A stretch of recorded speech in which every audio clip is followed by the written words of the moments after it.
आमचे हस्बंड नाही आहेत, तर मी एकटीवरतीच सगळी जबाबदारी आहे माझ्या दोन्ही मुलांची आणि स्वतःची सुद्धा. मी लक्ष्मी काळे कोळीवाड्यामध्ये काम करते. माझ्या गावाकडची परिस्थिती गरीब आहे. आमचे आईवडील पण गरीब आहेत आणि नंतरला आईवडिलांनी गरीब परिस्थितीमध्ये माझं लग्न करलं.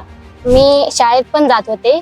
मी 11वी पास आहे आणि नंतरला लग्न झाल्यापासून इकडे आलो. जेव्हापासून आम्ही इकडे कामाला लागलो तर आमच्यामध्ये दमादमाने आमच्यामध्ये फरक आला. फरक येता येता मग आम्ही इकडे लागलो. आमची एनी टाईमची पगार आम्हाला टाइम भेटली. नंतरला आमच्या मुलांचं पण शिक्षण रोखत होतं. तर जेव्हापासून आम्हाला काम लागलं तेव्हापासून आम्ही आमच्या मुलांना ट्युशनला पण पाठवू शकतो आणि शाळेमध्ये पण पाठवू शकतो. आम्ही दोन्ही करतो. तर ह्या कामापासून मी स्वतःच्या मेहनतीने गावाकडे थोडीशी जागा घेतली की पुढे चालून आमच्या मुलांना काहीतरी सहारा व्हायला पाहिजे. म्हणून बरं वाटतं की युनायटेड वे करणं समर्थ भारत व्यासपीठ यांच्याकडनं आम्हाला काम भेटलं. म्हणून त्यांचा खूप मोठा धन्यवाद करते मी.